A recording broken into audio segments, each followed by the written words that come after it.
Hi, I am Shanna O'Brien, And I'm Andy Costello. and we are here to launch our podcast. And we want to talk about real estate and being in real estate and working in real estate and being obsessed with real estate for other people in the industry. And this is the inaugural episode of Broker Brains. Thank you for joining us on our journey as we hopefully enlighten you every week with some new tidbits about how you can grow your business and learn more about what's happening in the industry. I love it. So today, Shanna, we thought we'd maybe introduce ourselves to the group of folks that might be watching or listening. So tell me a little bit about how you got started in real estate. So I am a second generation realtor. My mom and dad owned a real estate brokerage in New Orleans where I grew up. So and it was a different time. So when they owned their brokerage, my dad was also an appraiser, and he could appraise his own sales. Oh, interesting. Yeah. And I don't have documentation, but I think he was also a lender sometimes, just kind of out of the trunk of his car. So it was a different industry. But when I had a driver's license at age 15 in New Orleans, my dad would toss me a set of keys and be like, go open that house. Oh. So it was interesting times. Yes. Not something we would do now. And I remember you mentioning when your dad was sick in the hospital, he was like still working his deals up to the end. Literally in the hospital on his deathbed, on his phone, because he had deals in the hopper. We're like, yeah, Jerry, you got to put the phone down. And he couldn't. Yeah. He had shit to do. Yes. Well, we all know how that feels. We know how that feels, yes. Got to make that last dollar. Got to make that last call. Yes. But I started my college background is in education, got a degree in education, realized I don't like children at all. But it's clear why you had a degree in education, because you're really good about mentoring and teaching people. That's where I kind of parlayed that. So I have found real estate to be a really great career, and I like owning my own brokerage and being able to work with agents in that capacity. Mm-hmm. So Andy, tell us about your exciting foray into the real estate world. Yeah, well, unfortunately, I didn't have this multi-generational history, because I know your daughter's also in the industry too. Mm-hmm. And I just was very interested in real estate. I had a government job for 15 years. And so I was like going to real estate investor network meetings type things and learning, and I happened to be in Arizona during the recession in 2008, and so picked up some real estate properties then, and I moved a lot, so I kind of had some experience with it. And when I got fired in 2017 by my city council, I thought, wow, this is really tough. I'm gonna have to keep moving for the rest of my career at the political whims of elected officials, and I'd always wanted to move to the Northwest, and so I just picked up and moved here, and knew I wanted to get into commercial real estate, and just really had a tough time trying to. Initially, when I moved here, I didn't know anybody. Nobody would call me back, and I didn't really know what to do. So as you know, I started on the residential side till I could connect with my business partner, and we could kind of get our business going and make that transition. So yeah, it's great. My only regret in real estate is that I didn't get into it sooner. Oh my gosh, how many people say that? Yes. You know, a lot of people, because it is a second career for a lot of people that they come into after doing something else. Yes.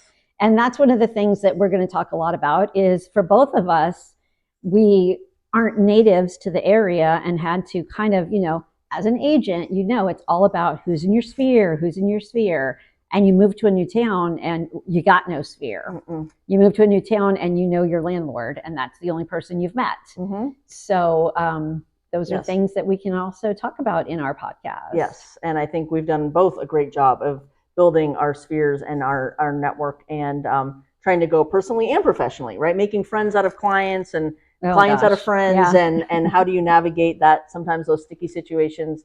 But I think that, there's always different ways to grow your business. And we were talking earlier about some different things I'm trying in my business this year that, it's an industry that you can't really stay static in. You got to be staying up, not just on the laws, but understanding the dynamics of what's going on in your community. And, obviously what's going on in the market, interest rates, what's happening.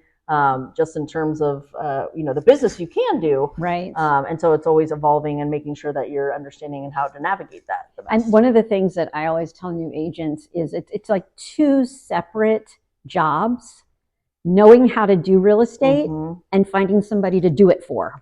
Yes. 100%. You can Yes. know all of your contracts inside out and be able to write the perfect offer. But if you can't find a client, what Yes. good is it doing you? Yes. And you can conversely be the perfect networker, go out and toot your own horn and have people calling you left and right. And if you don't know the business, Yes. it's not going to work out. Yes. I love meeting agents that are like, I love the business of real estate, but I don't like to prospect. And I just laugh because I'm like, I don't know how to help you because I think you've been watching too much HGTV or Right. something. Oh, that's my favorite. Yeah, I love looking at houses. Yes. Oh. Yeah. Right. Yes. Yes. That's great.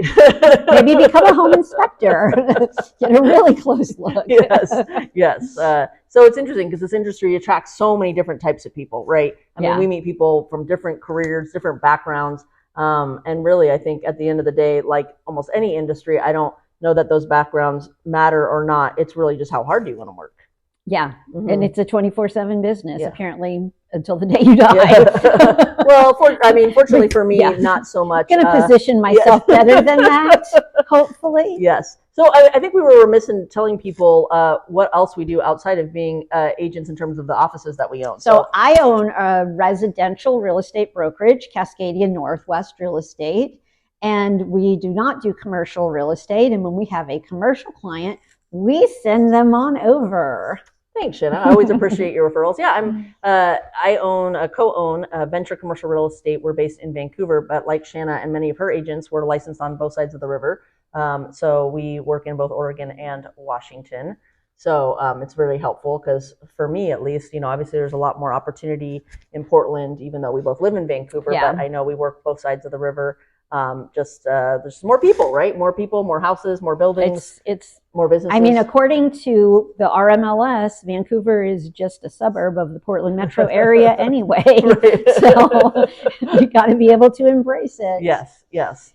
So, but we wanted to just kind of introduce ourselves and put it out there that we would love to answer questions for other people in the real estate industry. So if you have a topic or an idea that you want us to delve into, throw it in the comments. We would love that. Yes, yes. That's our broker brains. We're going to do our best to answer questions on future episodes and talk about what's relevant to you and what's going on and how we can provide value to the industry and help other agents be successful like we've been successful. And one of the things that kind of bonded Andy and I when Andy joined in the industry was that we're both of a well, first of all, we are both very competitive. So I won't say it's that we're not competitive, but we know who our competition is. Mm-hmm. And it's not each other within the industry. It is our industry elevates when we help everybody in our industry be better at what they do.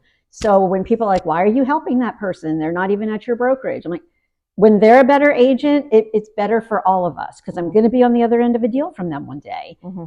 And I'd rather them know what they were doing than not. Right. Yeah. And I think collaboration is big enough. We both have the same philosophy of the pie is big enough for everybody, right? It's not a limited pie of like, well, if you got that deal, you took it away from my check. It's, hey, for everybody that wants to work, there are enough clients and enough businesses to help that there is opportunity abounds anywhere, right? Absolutely. I mean, there are investors, there's people. If you want to turn over every rock, you can build a good business. I mean, we were talking earlier about how, no matter what's happening right now in the market, agents are still producing, right? Good agents are still making money. Yeah, the people that are in it for the long haul are in it through any market conditions. Mm-hmm. And sometimes you might be questioning if that's you or not.